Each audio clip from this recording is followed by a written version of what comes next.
오늘은 찬양 두 곡만 저희들이 청해서 들었습니다. 방금 찬양하신 장로님들 중에는 구순이 다 되신 분도 계시거든요. 그런데 오늘 주제가 대학 청년인데, 대학 그럼 이제 한 20살, 그러니까 70년 차이에요. 야, 그 70년이 별거 아니구나. 한 무대에 있을 수 있구나. 그런 생각이 드네요. 제가 바라기는 오늘 여기 대학 청년들, 우리 장로님들 같이 아름다운 인생의 끝자락에 빛나는 모습을 여러분들도 누리시기를 축복합니다.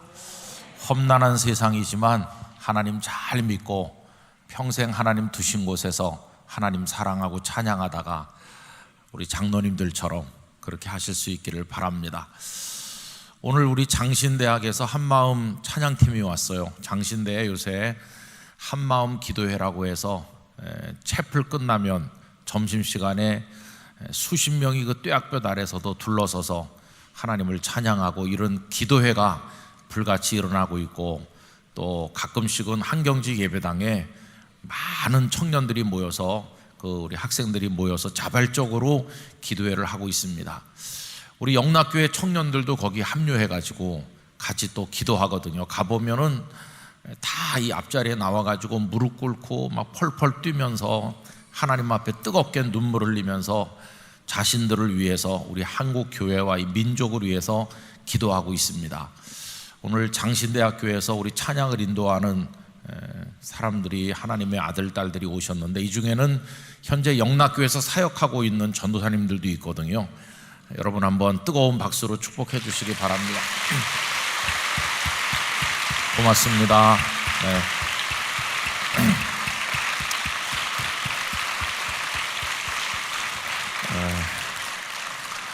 누가 그러더라고요. 자기가 청년인지 아닌지 어떻게 알 수 있냐? 알 수 있대요. 어떻게 하냐면은 이런 게 되면 되는데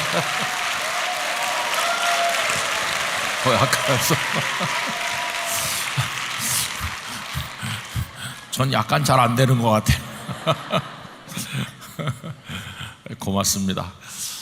사실 오늘은 금요기도회를 본당에서 하면은, 우리 본당에는 이렇게 하기가 좀 불편하잖아요. 강단이 떡 이렇게 있고, 그래서 오늘 이렇게 배단이 홀로 옮겨가지고 내일 또 모레 우리 대학생 청년들이 하나님 앞에 기도하고 우리 성도들이 함께 했습니다. 정말 뜻깊은 아름다운 밤이고 하나님께서 우리들을 보고 계신 줄 믿습니다. 근데 오늘은 이제 기도하기 위해서 모인 거기 때문에 제가 설교를 길게 하진 않고, 우리가 왜 어떻게 무엇을 향해서 초점을 맞춰서 기도할 건지 이제 그것만 말씀드리려고 합니다. 여러분, 오늘 읽은 본문 말씀 가운데서 굉장히 도전적인 말씀이 하나 있어요. 그게 20절 말씀인데요. 20절. 자, 그를 죽여 한 구덩이에 던지고 우리가 말하기를 악한 짐승이 그를 잡아먹었다 하자. 여기 그가 누굽니까? 그가 요셉이에요. 근데 요셉을 죽이려는 사람들이 있다는 거예요. 그런데 요셉을 죽이려고 하는 건 궁극적으로는 뭘 죽이려고 하느냐 하면은 하나님께서 요셉의 가슴에 심어주신 꿈을 죽이려고 한다는 거예요. 그 다음에 보니까 그의 꿈이 어떻게 되는지를 우리가 볼 것이니라 하는지라. 여러분, 하나님의 사람은 어떤 사람이냐 하면 하나님께서 내려주신 꿈을 가슴에 품고 사는 사람입니다. 하나님께서 우리 속에 거룩한 꿈을 심어주시는데 그걸 품고 사는 사람이 이제 하나님의 사람이거든요. 그런데 세상은 그 꿈이 이루어지기를 축복하는 게 아니에요. 그 꿈이 꽃피기를 옆에서 기도해 주는 게 아니라 죽이자고 하는 거예요. 죽여서 그 꿈이 어떻게 되는지 한번 보자, 이렇게 하는 게 이 세상이에요. 그래서 여러분, 이 세상을 하나님의 사람으로 살아가는 것은 아주 치열한 영적 전쟁이라는 걸 알 수 있습니다. 자, 그러면 이제 결론적인 얘기부터 해보면, 그래서 요셉이 죽었습니까? 요셉의 꿈이 산산이 부서졌나요? 그게 아니라는 거예요. 저는 오늘 우리들이 용기를 가지기를 원하는데, 우리를 죽이려고 하는 세력이 있고 우리의 꿈을 부수려고 하는 세력이 있지만은 우리는 승리할 것입니다. 우리의 꿈은 이루어질 것입니다. 이게 오늘 저녁에 기도할 때 붙들고자 하는 주제예요. 그럼 어떻게 요셉을 죽여서 그 꿈이 이루어지는지 어떤지 보자고 하는 가깝고도 먼 그 형들인데, 어떻게 이런 속에서 하나님께서 그 요셉의 꿈이 이루어지게 하셨나, 이제 그걸 한번 얘기해 보면, 우선 요셉을 죽이자고 말했잖아요. 거의 큰 웅덩이에다 집어넣습니다. 이스라엘에 이제 가서 보시면은 이런 웅덩이들이 곳곳에 많이 있어요. 저도 처음 갔을 때 그 가이드 해주시는 목사님이 이런 게 바로 웅덩이라고 하면서 우리에게 보여줬는데, 그 웅덩이가 마치 옛날 우리 조선 백자 같은 거, 그런 거를 땅속에 묻어뒀다고 생각하면 됩니다. 근데 백자 항아리는 요만하지만 그 웅덩이는 깊이가 4m, 5m 되고, 그 둘레가 그 속에 들어가서 사람이 빼곡하게 앉으면 4, 50명은 앉을 만큼 굉장한 게 땅속에 있는 거예요. 그리고 그 항아리가 아구리가 작은 것처럼 그 웅덩이 입구가 요만합니다. 입구가 요만해요. 근데 속은 굉장히 큰 거죠. 거기 들어가면 나올 수 없어요. 왜냐하면은 그 속에는 무슨 계단이 있는 것도 아니고, 저 위에서 줄을 들이워서 그 줄로 묶든지 그 줄을 잡든지 하고 위에서 끌어올리지 않으면은 올라갈 수 없어요. 그 웅덩이는 여러 가지 용도로 쓰였다고 합니다. 문자 그대로 물을 가두기도 하고, 어떤 때 그 웅덩이는 사람을 거기 가둬서 죽게 만들기도 하는 거죠.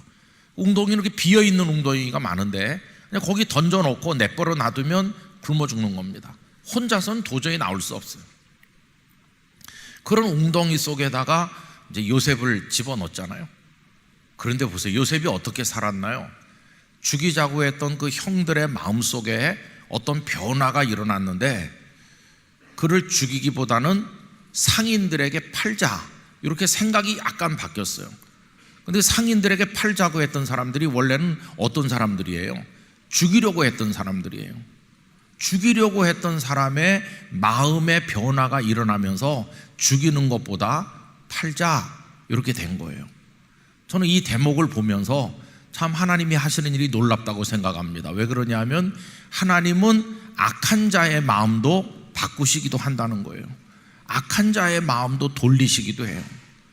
그래서 희망이 없어 보이는 곳에도 하나님은 솟아날 수 있는 길을 내신다는 사실을 알 수 있어요. 꼼짝없이 죽었구나라고 생각했는데 살 길을 뜻밖의 그 악한 사람들의 마음을 움직여서 만들어내시는 하나님의 손길을 볼 수 있는 것이. 그래서 여러분, 가장 어려운 상황 속에 떨어져 있다고 할 때 낙심하지 말고 하나님이 하시는 일을 기대해야 될 줄로 믿습니다. 그 다음에 또 이 요셉이 승리할 수 있었던 이유는 뭐냐 하면, 아까 읽은 말씀 속에 그의 꿈이 어떻게 이루어지는지 보자, 요셉의 꿈이라고 형들은 부르잖아요. 그의 꿈. 근데 이게 요셉의 꿈인가요? 아닙니다. 요셉의 꿈이 아니에요. 이게 누구의 꿈입니까? 하나님의 꿈입니다. 하나님께서 요셉에게 보여주신 꿈일 뿐이에요.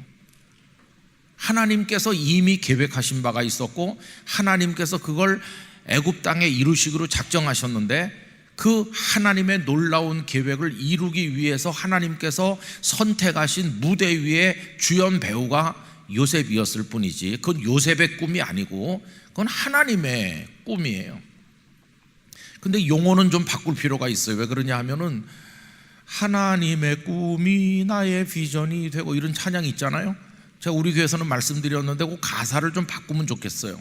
왜 그러냐 하면은, 꿈이라고 하는 것은 우리 사람들이 볼 때는 어떤 땐 이루어지고 어떤 땐 안 이루어져요. 또 꿈이라고 하는 건 현실에서 이룰 수 없기 때문에 꿈속에서라도 상상하는 거, 그런 게 꿈일 수 있잖아요. 근데 여러분, 하나님은 어떤 분이세요? 우리는 무능하고 연약하니까 이렇게 되면 좋겠어 라고 꿈이라도 한번 꿔보자 이러지만, 하나님은 꿈만 꾸고 이루지 못하시는 무능한 하나님이 아니세요. 하나님은 한번 작정하시면 반드시 이루시는 하나님이세요. 전능하신 하나님이시죠. 그래서 찬양의 가사를 좀 바꾸면 좋겠다고 그랬어요. 하나님의 꿈이 나의 비전이 되고, 이 찬양을 사실은 하나님은 꿈만 꾸시는 분이 아니기 때문에 하나님의 뜻이 이렇게 바꾸면 좋겠다. 하나님은 뜻한 바를 반드시 이루시는 것이고, 그 뜻을 우리 속에 심어주시는데, 하나님의 뜻이 우리에게 계시되고 우리에게 심어주시는 방법 가운데 여러 가지 방법이 있어요. 이 성경이라고 하는 방식을 통해서 우리에게 당신의 뜻을 계시하실 때도 있지만은 이 꿈이라고 하는 의식과 무의식을 오가는 이 어떤 육체적이고 심리적이고 자연적인 그런 현상을 통해서도 하나님은 하늘의 거룩한 당신의 계획과 뜻을 우리 속에 심어주시는 거예요. 성경엔 그래서 아주 유의미한 꿈들이 많이 나옵니다. 창세기 28장에 야곱이 베델의 들판에서 홀로 잠들어 절망했을 때, 그때 꿈을 꾸는데 하늘에서 사다리가 쫙 내려오고 하나님의 사자가 내려왔다 올라갔다 하고 그에게 말씀이 드리기를 나는 너의 하나님이다, 내가 너를 지켜주고 다시 돌아오게 해주고 너 누운 땅을 너와 네 자손에게 주겠다. 이게 꿈이었어요. 하나님은 거룩한 걸 꿈속에 보여주기도 해요. 뿐만 아니라 요셉이 꿈속에서 내 아내 마리아 데려오기를 두려워하지 말라, 성령으로 잉태된 거다 이러면서 꿈속에서 또 말씀하시고, 여러분 꿈을 통해서 하나님께서 말씀하시는 경우가 많잖아요. 그럼 이제 요셉에게 두 차례 반복적인 꿈을 꾸게 하셨죠. 들판에 나가서 곡식단을 묶어 세웠는데 요셉의 곡식단을 향해서 나머지 곡식단이 절하는 꿈을 꾸게 하시더니, 두 번째 꿈은 하늘의 해와 달과 11별이 요셉의 별을 향해 절을 하는 그런 꿈을 꾸게 하시잖아요.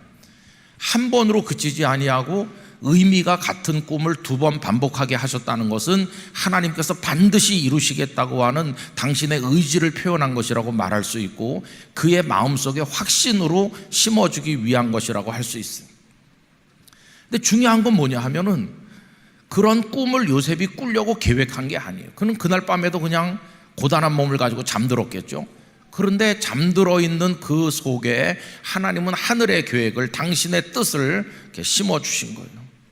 중요한 건 뭐냐 하면은 꿈을 꾸고 그 다음날 잊어버리는 사람이 있어요. 이건 뭐 별거 아니다, 그냥 속된 말로 그냥 개꿈인가 봐, 이렇게 끝내는 사람이 있어요. 그런데 어떤 사람은 하나님께서 자신 속에 보여주신 그 놀라운 것을 가슴 속에 깊이 갈무리하는 거예요. 여러분, 하나님께서 여러분의 일상 속에, 말씀 속에 어떤 방식을 통해 다양하게 뭔가 하나님의 숨겨져 있던 그 베일 속에 가려져 있던 것을 탁 이렇게 열어서 보여주시면 그걸 그냥 스쳐 지나가지 마시고 여러분 마음 깊은 곳에 담아두시기를 바랍니다. 깊이 갈무리해 놓는 거예요. 그러면서 그 갈무리 된 그것을 끊임없이 꺼내서 다시 반추하고 기도하면서 하나님 왜 이런 걸 나에게 보여주셨습니까? 이렇게 하면은 그게 뭘로 승화되느냐 하면은 평생을 걸고 따라가야 될 거룩한 비전으로 승화되는 것이, 그냥 하룻밤의 꿈이 아니고 거기다 평생을 걸어도 아깝지 않을 그런 평생의 소원, 평생의 비전으로 승화되는 거예요. 그러면서 그거는 요셉이 기획하고 요셉이 만들어낸 내용이 아니고 하나님이 그 속에 심어주신 것이기 때문에 그의 꿈이 아니라 이건 하나님의 뜻이고 하나님의 계획이에요. 그러니까 이루어지는 것이에요. 하나님의 뜻이니까 이루어지는 거죠. 요셉의 계획이 아니거든요.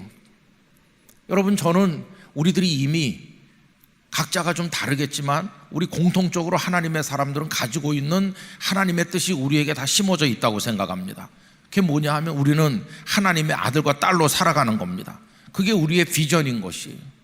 우리는 그리스도인으로 이 땅에 존재합니다. 우리는 세상에 악을 행하는 게 아니라 선을 행하면서 어두운 세상에 빛이 되고 짠맛을 잃은 세상 속에 소금 같은 존재가 되도록 살기 위한 이미 우리 가슴 속에 심겨진 하나님이 심어 놓으신 거룩한 비전이 다 있잖아요. 그러면서 하나님의 아들, 딸로 성공적으로 복되게 살고자 하는 그런 게 우리 속에 다 있잖아요. 여러분, 이미 하나님께서 우리 속에 심어주신 그 하나님의 거룩한 뜻을 절대 놓지 말고 나는 연약할지라도 하나님이 하나님의 방법으로 이루실 줄 믿습니다, 그렇게 하면서 나가게 되시기를 바라는 것입니다. 그게 기쁨의 삶인 것이에요. 여러분, 사실 우리들은 은혜의 그 하나님의 사랑 속에, 하나님의 은혜의 인도하심 속에 살아야 되지만 모든 순간 우리는 율법주의자로 전락합니다. 그게 순간적으로 되는 거예요. 저는 목회하면서 그런 실수를 많이 해왔어요. 예를 들면 제가 그 부산의 조그만 교회에 가가지고 목회하는 지 얼마 안 됐는데, 그때 성도가 얼마 안 되죠. 그런데 주변에 있는 선배 목사님들이 꿈을 크게 꾸고 하라고. 그래서 꿈을 어떻게 꿔야 되나 그랬더니 성도들이 따라갈 수 있는 어떤 목표를 제시하라는 거예요. 그래서 전에도 말씀드린 바가 있었지만 그 목표를 이렇게 제시해서 구체적이어야 된다. 그래가지고 그 예배당 앞에다가 현수막을 천장 꼭대기로부터 밑에까지 달아 내렸는데 현수막에 출석 2,000명 이렇게 써가지고 붙였어. 그 주일날 성도들이 오면 하나님을 배우는 게 아니라 출석 2,000명 그걸 배우는 거예요. 얼마나 스트레스를 받았겠어요. 그리고 복도에다가는 구역별로 표시했어요. 어느 구역이 전도를 몇 명 했냐, 한 명 할 때마다 점수를 거기다 이렇게 올리고 성경을 어느 구역이 몇 장 읽었냐. 그래가지고 성경 많이 읽는 안수 집사님이 있는 구역이 유리하겠죠. 그리고 많이 읽고, 그 다음에 경쟁을 좀 더 자극적으로 만들기 위해서 구역 1구역 이렇게 쓴 게 아니라 구역 밑에 그 구역의 구역장과 권찰 이름을 쫙 써서 붙이는 거예요. 볼 때마다 스트레스 받으라고. 아니 이 암흑의 구역장은 이렇게밖에 못하나? 얼마나 스트레스 받았겠어요. 그래서 십자가 붙어있는 교회긴 했지만은 분위기는 거의 보험회사 수준이었어요. 그래가지고 근데 그렇게 해가지고 됐을까요? 아이고, 안 됐어요. 우리 모두가 율법주의자가 된 거예요. 율법주의자. 어떻게 해서 출석을, 이 목표를 달성하고 어떻게 이 전도를 해가지고 숫자를 채울 것인가. 근데 그게 금방 그렇게 동화되더라고요, 분위기가. 제가 이제 장로님들하고 모여가지고 좀 성도들을 격려하려면 상을 줘야 되는데, 그래서 뭐 연말에 가서 뭐 좀 이렇게 가전제품이나 뭐 이런 거 시상하면 어때요? 장로님들 어디서 그래도 보고 듣고 오셨는지, 아이 목사님 째째하게 그런 거 하지 말고 구역 식구 중에서 한 5명 10명 선발해가지고 해외여행을 보내줍시다. 그렇게 거의 보험회사 수준이잖아요. 실적이 좋으신 분들 해외여행 보낸다고 제가 들었거든요. 그게 뭡니까? 그냥 교회 오면 행복하고 기쁘고 그래야 되는데 전부 다 그 막대 그래표 보면서 스트레스 받는 거예요. 그래서 어떻게 해서라도 그 한 사람 데려다가 이름 올리려고. 그러니까 이게 은혜로 하는 게 아니고 기뻐서 하는 게 아니에요. 여러분, 우리가 어떤 하나님이 주신 거룩한 뜻을 우리 가슴에 품고, 그게 뭐 꿈으로 주어졌던 어떤 방법으로 주어졌던 우리 가슴에 들어오면 그걸 품고 계속해서 꺼내서 확인하고 또 기도하면서 평생의 비전이 되도록 그걸 승화시키고, 그걸 위해서라면 생명을 바쳐도 아깝지 않다, 이렇게 하는 게 하나님의 사람의 모습인데, 우리가 잊어서 안 될 것은 그게 율법적 노력으로 되는 게 아니라는 것이에요. 하나님이 하시는 겁니다. 하나님이 이루시는 겁니다. 여기 그의 꿈이 어떻게 되는지 보자 이렇게 했는데, 요셉이 나중에 총리가 됐을 뿐만 아니라 나중에 그 수많은 사람들을 먹여 살리는 그 역할을 감당하게 된 게 요셉의 노력입니까? 아닙니다. 하나님이 하신 것이에요. 우리는 요셉을 위인으로 만들면 안 돼요. 성경은 위인 정기가 아닙니다. 모세가 위대하고 요셉이 위대하다 이렇게 하면 안 되고, 모든 것은 하나님이 하시는 것이에요. 하나님께서 이루시는 것이에요. 여러분, 하나님의 은혜에 올라타시기를 바랍니다. 하나님께서 이루시는 거지 우리가 하는 건 아니에요. 여러분, 이 대목에서 회개가 필요하다면, 첫째는 하나님이 내게 보여주신 그 뜻을 품고 살아야 되는데, 세상의 욕망을 품고 사는 거, 그거 회개해야 되는 거죠. 하나님은 여러 가지 방법으로 우리 속에 심어주시는데, 그거를 외면하고 내 욕망을 품고 그걸 비전처럼 생각하고 사는 게 있다면 그걸 버려야 되는 것이고 회개해야 되는 거죠. 그 다음에 또 회개해야 되는 것은 하나님의 은혜 위에 올라타지 않고 내 방법으로 하려고 하는 거, 그거는 철저하게 회개해야 되는 거죠. 여러분, 교회가 크면 클수록 사람들은 자기 방식을 의지하게 되기가 쉽습니다. 그동안 많이 해봤거든요. 선배들도 잘했고 우리도 이렇게 해봤고 저렇게 해봤고, 소위 노하우, 전통, 관례 이런 것들이 확실하거든요. 그 대신 그거는 은혜를 제한하는 거예요. 전에는 그런 방식으로 했지만 이제 하나님 다른 방식으로 하실 수 있거든요. 여러분, 강이나 바다 앞에 가면은 어떻게 건너나 당연히 배를 타고 건넌다고 그러겠죠. 그러나 하나님은 바다에 길을 내기도 하시는 것이에요. 하나님의 은혜를 제한하면 안 되는 거죠. 여러분, 그래서 우리는 하나님의 은혜를 철저하게 의지해야 될 줄 믿습니다. 어떤 목사님이 저 지역의 중소도시에 이제 부임을 하게 됐는데 두 교회가 이제 가능한 교회, 이 목사님을 양쪽에서 다 오라고 그래요. 한쪽 교회는 상당히 역사도 있고 그래도 잘 준비된 교회입니다. 장로님들도 여러 명 계시고 성도들도 그래도 많이 있고 시설도 다 기본 시설이 있는 교회고, 한쪽은 이제 아주 낙후됐고 성도도 얼마 안 돼요. 근데 그 목사님은 어딜 가셨느냐 하면 그 조그마한 교회에 가셨어요.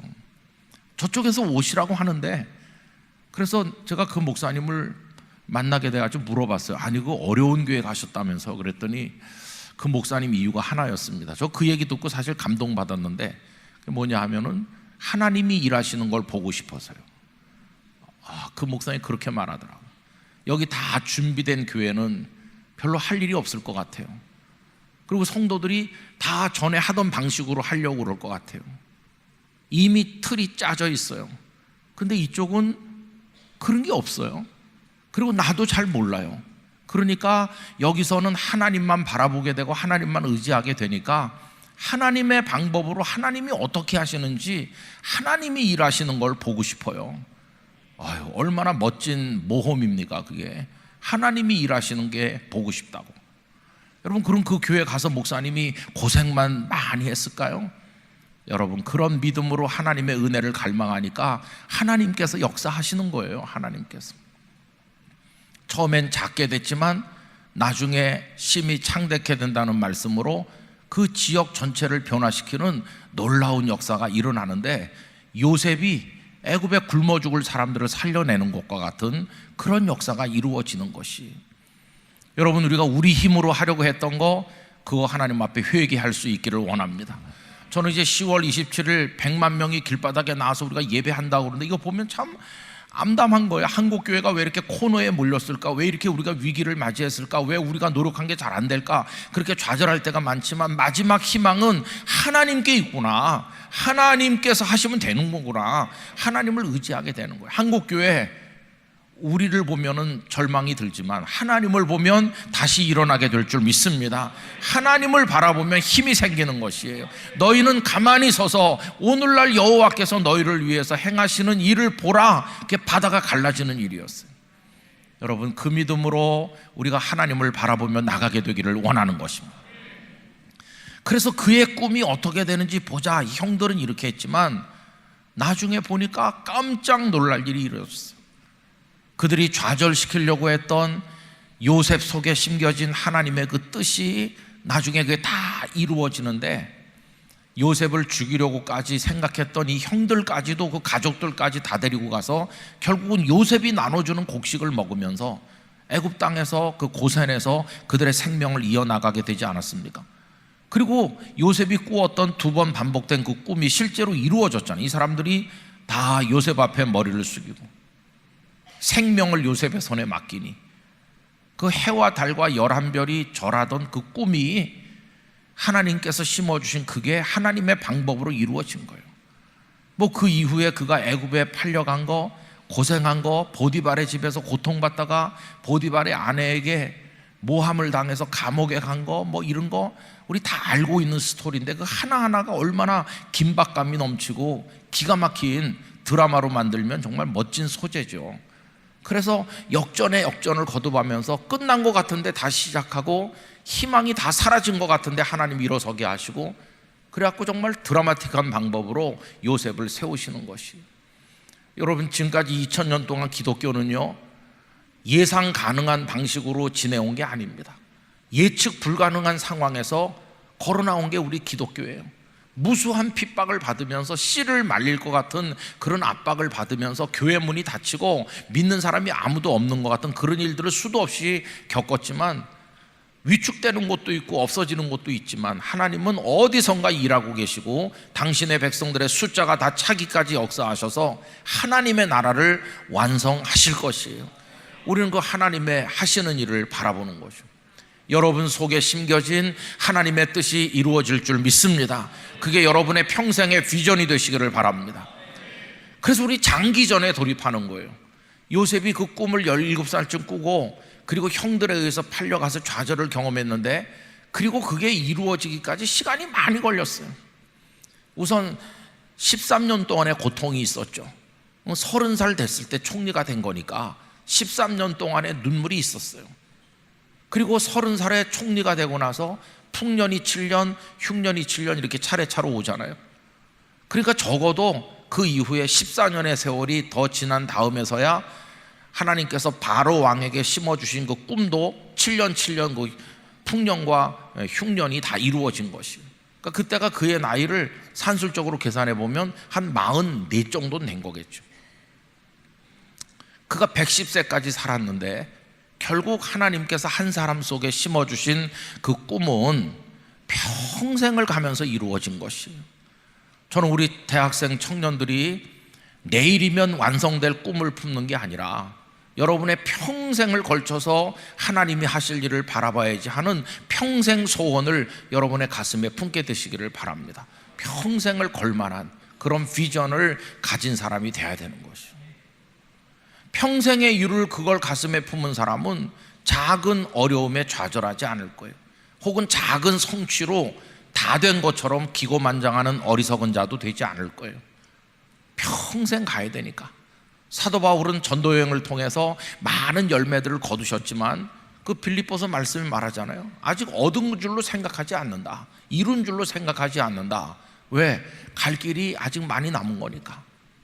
그래서 그런 사람의 인생의 절정은 코앞에 있는 게 아니라 생의 맨 끝에 있는 것이, 생의 맨 끝에 끊임없이 가는 거죠. 저는 그런 사람이 청년이라고 생각합니다. 이른 성취, 나이보다 빠른 성취를 거두고 내 꿈은 다 이루어졌어요, 그렇게 말하는 사람은 이제 정상에서 내려오는 일밖에 남은 게 없잖아요. 그러나 평생 가야 될 생의 마지막 순간에 절정에 달하는 그런 하나님 주신 비전을 가지고 있다면 그 사람은 계속 올라가는 사람이니까 그는 계속 청춘인 것이죠. 독수리가 날개치면 올라간 같이. 그래서 어떤 목사님에게 물어봤다지 않습니까? 목사님 평생 목회하고 은퇴하셨는데 목사님 평생 하신 설교 중에 최고의 설교 뭡니까? 그러니까 최고의 설교? 아직 하지 않았어요, 그렇게 말했다죠. 앞으로 할 거예요, 앞으로. 얼마나 멋진 얘기입니까? 저는 우리 대학부 청년부 오늘 우리 함께 하신 성도들 모두가 다 그렇게 되시기를 바랍니다. 사탄이 와서 우리를 좌절시키려고 하지만 하나님께서 우리 속에 심어주신 거 이루어질 줄 믿습니다. 은혜로 될 줄 믿습니다. 하나님을 의지할 수 있기를 바랍니다. 여러분, 요 구조가요, 요셉에게 이루어졌던 요 구조가 성경 전체의 구조입니다. 성경 전체에 어떻게 나타났는지 얘기해 보면 그게 예수님 스토리인 거예요. 예수님 이 땅에 오셨잖아요.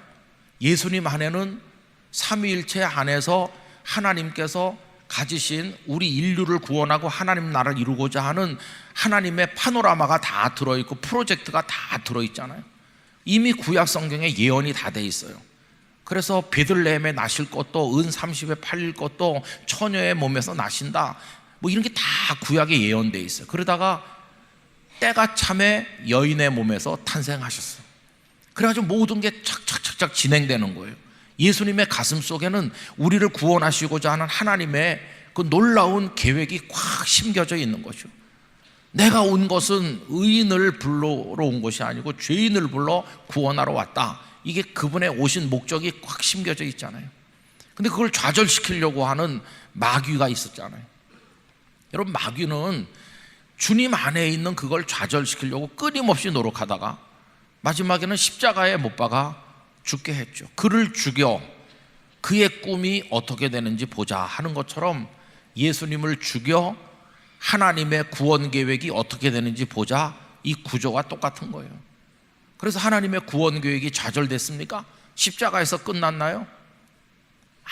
아무도 생각지 못하는 홍해의 길이 나듯이 예수님은 죽음의 권세를 이기고 생명의 부활로 나오신 것이에요. 아무도 예상하지 못한 거예요. 그래서 십자가와 부활의 생명의 복음이 완성이 됐고 하나님의 성령 안에서 그것이 선포되고 듣는 자의 마음이 움직이면서 주님을 구주로 고백하고 하나님을 아버지로 고백하면서 여러 가지 어려움에도 평생을 하나님의 손에 맡기고 살아가는 신실한 그리스도인들이 이 지구촌에 여기저기도 생겨나고 북한 땅에도 지하교회 그런 하나님의 사람들이 있는 것이에요. 하나님은 이렇게 일하고 계신 것이에요. 그래서 여러분, 성경 전체에 꿈을 좌절시키려고 하는 세력과 그 꿈을 끝까지 이루시는 그런 하나님의 역사가 나타나고 있는 거예요. 이게 영적 싸움인 것이에요. 영적 싸움에 승리하는 비결은 하나님을 의지하는 것밖에 없습니다. 하나님 앞에 부르짖는 것밖에 없습니다. 하나님께 우리를 맡기는 것밖에 없는 것이에요. 여러분, 이 밤에 우리가 그걸 할 수 있기를 원합니다. 좀 평소보다 다른 마음으로 뜨겁게 기도하면서 하나님 앞에 우리를 맡기는 거예요. 여러분, 이 밤에 우리 속에 하나님께서 당신의 뜻도 심어주시고 그걸 품게 하시고 끊임없이 기도하면서 거룩한 비전으로 승화시킬 수 있도록 은혜도 주시고 그게 좌절될 위기를 만나도 포기하지 않고 하나님을 신뢰합니다. 그러면서 달려갈 수 있는 용기와 믿음도 주시기를 원하는 것입니다. 하나님 이미 우리를 보고 계신 줄 믿습니다. 영락교회를 통해 이루시려는 하나님의 계획이 있을 것입니다. 여러분, 그걸 우리가 받아들이면 되는 것이죠. 우리 한 사람 한 사람의 생애 속에도 그런 역사가 있을 줄 믿습니다. 우리 찬양팀 하나님의 사람들을 장신 대학에 불러서 신학을 공부하게 하시고 훈련시키는 것도 하나님의 계획이 다 있는 것이죠. 여러분, 한 분 한 분이 이 시대에 요셉이 되는 거예요. 요셉이 되시는. 그래서 애굽으로 보내셨던 하나님께서 여러분들을 어디로 보내실지 몰라요.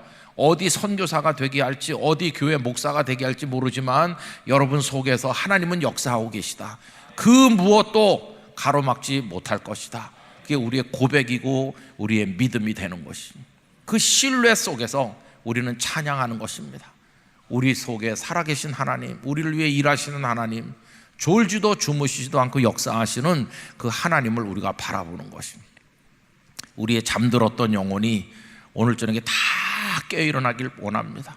풀이 죽었던 우리 다시 고개를 들 수 있기를 원합니다. 다시 주먹을 불끈 쥐기를 원하고 힘을 내서 우리가 하나님 앞에 달려가기를 간절히 기원하는 것입니다. 이 밤에 10년 이상 젊어지시기를 바랍니다. 영적으로 청춘이 되시기를 바랍니다. 나 아직 하나님 앞에서 멋진 인생 살 수 있다. 그런 믿음의 용기를 가지시길 바랍니다. 오늘 오셨던 분들은 매주 금요기도에 개근하시기 바랍니다. 오셔서 기도하시고 이 시대를 깨우는 성도가 되시기를 주님 이름으로 축원합니다. 주님이 이루실 줄 믿습니다. 다 같이 두 손 들고 기도하도록 하겠습니다. 아버지 하나님, 우리의 하나님이 심어주신 거룩한 계획과 뜻을 우리 가슴에 심어주셨는데도 악한 사탄이 그걸 좌절시키려고 합니다. 그것이 어떻게 되는지 보자 우리를 조롱합니다. 그러나 하나님은 이루실 줄로 믿습니다. 아버지, 우리를 통해 역사하여 주시옵소서. 우리가 우리의 욕망을 품고 살았던 거 회개하게 하여 주시옵시고 우리 방법으로 하려고 했던 거 회개하게 하여 주시옵시고 주여, 이 밤에 이 자리에 역사하여 주시옵소서. 다 같이 두 손 들고 우리 주님을 간절하게 세 번 부르며 부르짖어 기도합시다.